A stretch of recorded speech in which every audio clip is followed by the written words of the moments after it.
नमस्कार, आप सबका स्वागत। बढ़ते हैं अगले पाठ की ओर, पाठ संख्या 56। पिछले पाठ में हमने ग्रहों की दृष्टियों के बारे में जाना। अब जानेंगे कि कौन सा ग्रह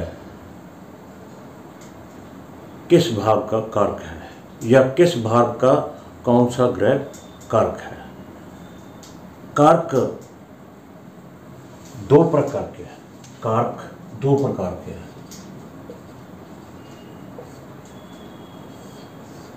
एक स्थिर कारक और एक चर कारक। जब हम फल कथन करेंगे तो उसमें भाव, भवेश और कारक, इन तीनों का बहुत बड़ा महत्वपूर्ण रोल है। सारा फल कथन इन पर ही डिपेंड करता है। अगर आप इनका विचार नहीं करेंगे तो आप फल कथन नहीं कर सकते।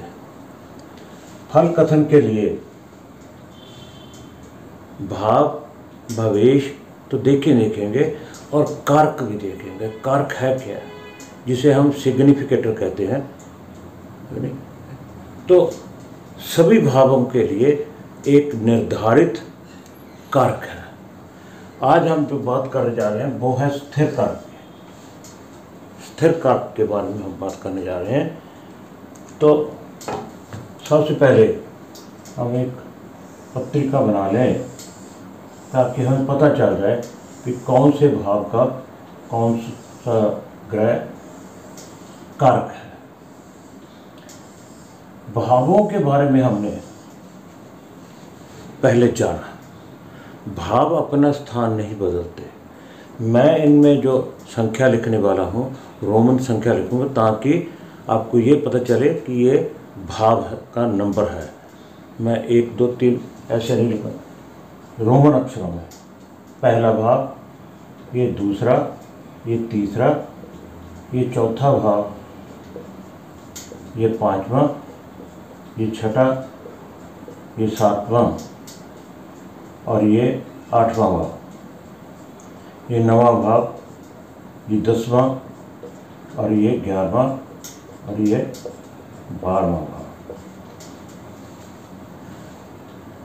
भावों के नामों के बारे में भी हमने जाना।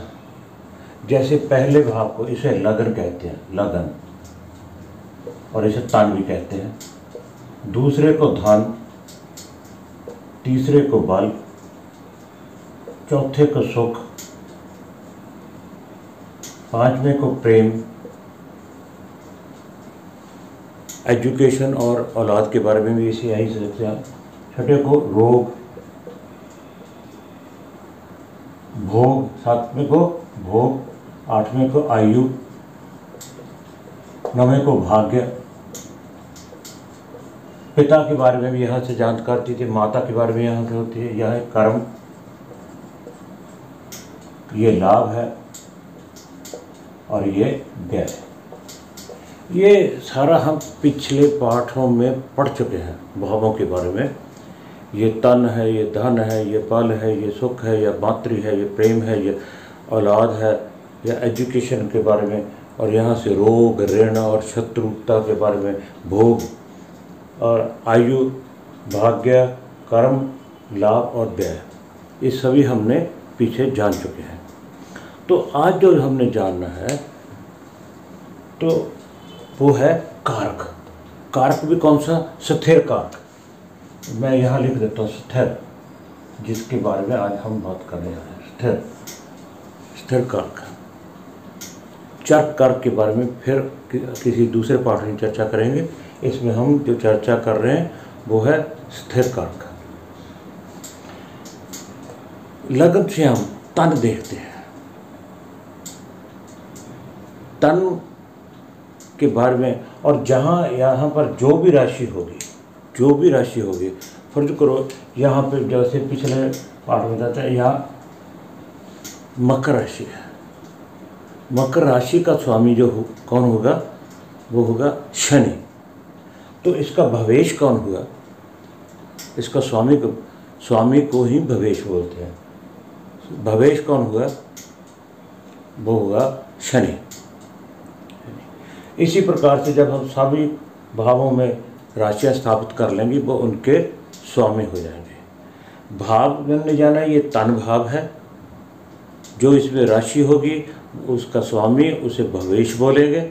और आज जो हम बात कर रहे हैं वो है कारक की, कारक की। तो कारक जानने, तन के बारे में अगर जानना है तो उसके बारे में कारक कौन है?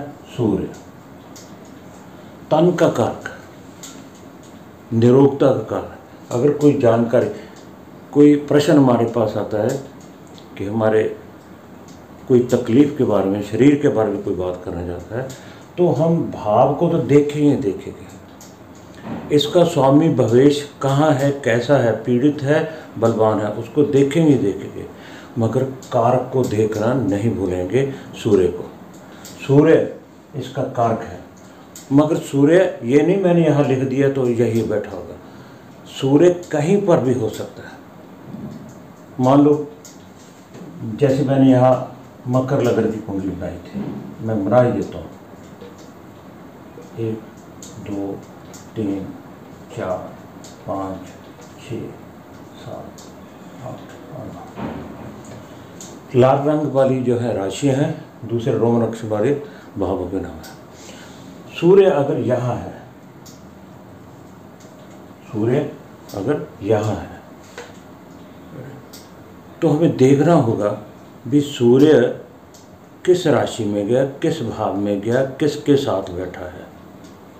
मगर कारक कौन है? सूर्य। हमें सूर्य का विचार करना होगा, हमें सूर्य का विचार। हम जब तन की बात करेंगे तो पहला भाव भावेश और कारक के रूप में हम सूर्य का विचार करेंगे। और दूसरे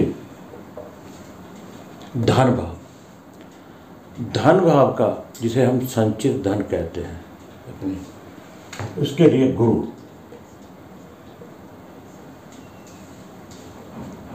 धन के संबंधी अगर कोई प्रश्न आता है तो हम दूसरे भाव को देखेंगे। संचित धन, मेरे पास पैसा बचता नहीं, मेरा बैंक अकाउंट खाली है, ये कर्म करेंगे तो पैसा कमाएंगे, लाभ होगा कि नहीं होगा ये बताएगा।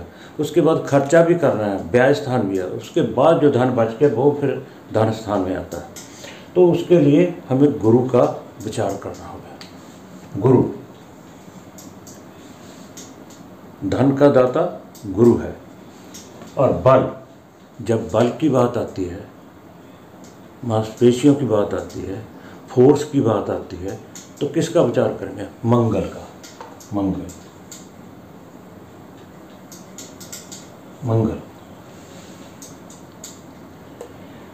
उसके बाद सुख, जमीन जायदाद, हर तरह का सुख, माता का सुख, सभी सुख जो हैं यहाँ से देखे जाते हैं।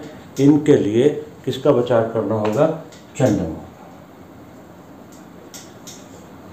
चंद्र, अगर चंद्रमा पीड़ित है तो सुख कैसा? मान पीड़ित है, पैसा चाहे कितना ही हो, हम उस पैसे का सुख नहीं मान सकते। बिल्डिंगें कितनी, कोठियाँ कितनी बड़ी हों, तो हम उन कोठियाँ, मकान, बड़े बड़े महलों का सुख कैसे मानेंगे अगर चंद्रमा ही पीड़ित है? मन से ही हम दुखी हैं। उसके बाद पांचवा प्रेम, जिसे एजुकेशन के भी कहते हैं और बच्चों के लिए भी कहते हैं, तो उसके लिए भी गुरु है। गुरु धन के लिए भी है, गुरु पंचम में बच्चों के लिए, हायर एजुकेशन के लिए और प्रेम के लिए भी गुरु की बात की जाएगी स्थिर तौर पर। और उसके बाद आता है रोग, ऋण और शत्रु। इनका मुकाबला कौन कर सकता है?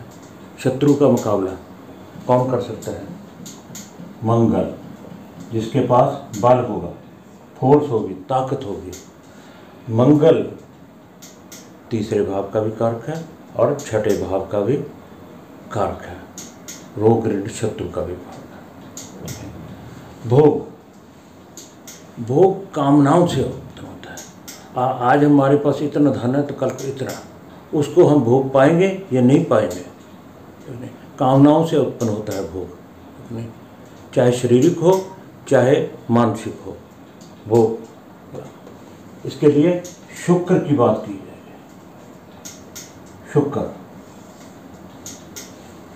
हमें देखना होगा कि कारक के रूप में हम भाव देखेंगे, भावेश देखेंगे, मगर कारक को देखना नहीं भूलेंगे, स्थिर कारक को।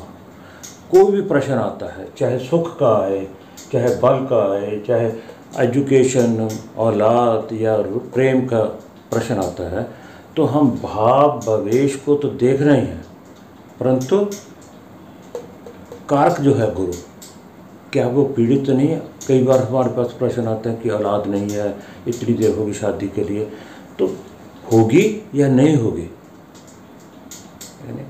तो गुरु जो है दाता है, सिग्निफिकेटर। इसी तरह मंगल छठे का और सप्तम का भोग का शुक्र। अब बात आती है अष्टम की। अष्टम से हम क्या देखते हैं? आयु। आयु दीर्घ होगी, लघु होगी, मध्यम होगी, कौन सी होगी, कैसी होगी, नहीं। तो आयु के लिए शनि, शनि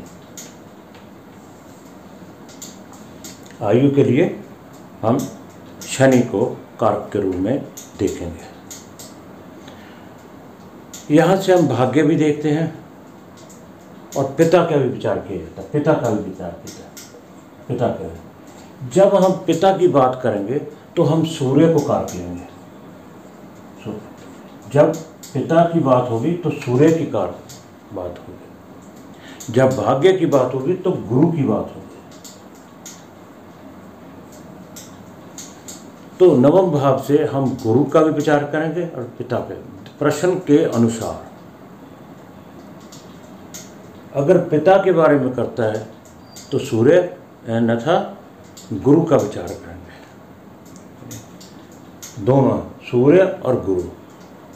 सूर्य सिर्फ पिता के लिए, जब पिता के बारे में कोई प्रश्न आता है तो हम कारक के रूप में सूर्य लेंगे, अन्यथा सभी प्रश्नों के लिए गुरु की चर्चा की जाएगी। और कर्म, कर्म के लिए शनि को होता है, क्योंकि कोई भी काम जो है मेहनत के बिना नहीं होता, मेहनत करनी पड़ती है। मगर मेहनत के अलावा भी बुद्धि का प्रयोग होता है। तो बुद्ध भी, हम प्रश्न देखेंगे कैसा है। बुद्ध, अगर कोई मजदूर भी है ना, वो भी काम करता है, वो भी सलीके से काम करता है, क्योंकि उसने दूसरे दिन भी काम करना है। ऐसे नहीं आके मूंद कर काम करने लग जाएगा। वो भी देखेगा कि पानी की बाल्टी उठानी है, कितनी उठानी, कितनी भरनी, मैं कितना उठा सकता हूँ, कैसे लेकर जानी, सर पे लेकर जानी है, वो बुद्धि का प्रयोग करेगा। कोई भी है, बुध और शनि दोनों यहाँ के स्थिर कारक हैं। और नवे भाव के लिए लाभ, गुरु। देखिए, गुरु धन के लिए भी, गुरु प्रेम, एजुकेशन, औलाद के लिए भी, गुरु भाग्य के लिए भी, और गुरु लाभ के लिए भी। चार चार गुरु जो है, चार चार भावों का सिग्निफिकेटर है, यानी कि कारक है, स्थिर कारक है। लाभ होगा कि नहीं होगा, गुरु पीड़ित है, भावेश पीड़ित है, भाव पीड़ित है। ये सब जब हम फल कथन करेंगे तो इसके बाद यही शुरू करने वाले हैं। कृपया पाठ को क्रम से पढ़ें। और लास्ट भाव, जिसको व्यय भाव कहते हैं, यहाँ के लिए व्यय किसका? धन का भी, मृत्यु का भी। कौन करेगा? शनि। हर मृत्यु के पीछे शनि का हाथ, योगदान जरूर रहता है, योगदान जरूर। व्यय के लिए स्थिर कारक के रूप में, मोक्ष के रूप में, मृत्यु के रूप में, व्यय के रूप में शनि को कभी नहीं भूलेंगे। तो एक बार फिर से संक्षेप से हम विचार कर लेते हैं। तन के लिए सूर्य, धन के लिए गुरु, बल के लिए मंगल, सुख के लिए चंद्रमा, और प्रेम, एजुकेशन और किड्स के लिए गुरु, और रोग ऋण शत्रु के लिए मंगल, भोग के लिए शुक्र, और अष्टम के आयु के लिए शनि, पिता के लिए सूर्य, और बाकी प्रश्नों के लिए गुरु। कर्म स्थान में कर्म के लिए बुध और शनि दोनों का विचार किया जाएगा, और लाभ के लिए गुरु तथा व्यय के लिए शनि।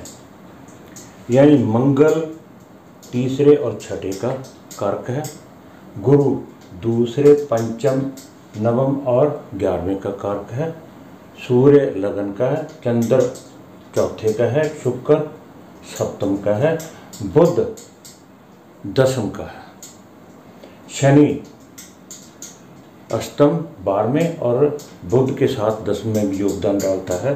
तो ये है स्थिर कारक।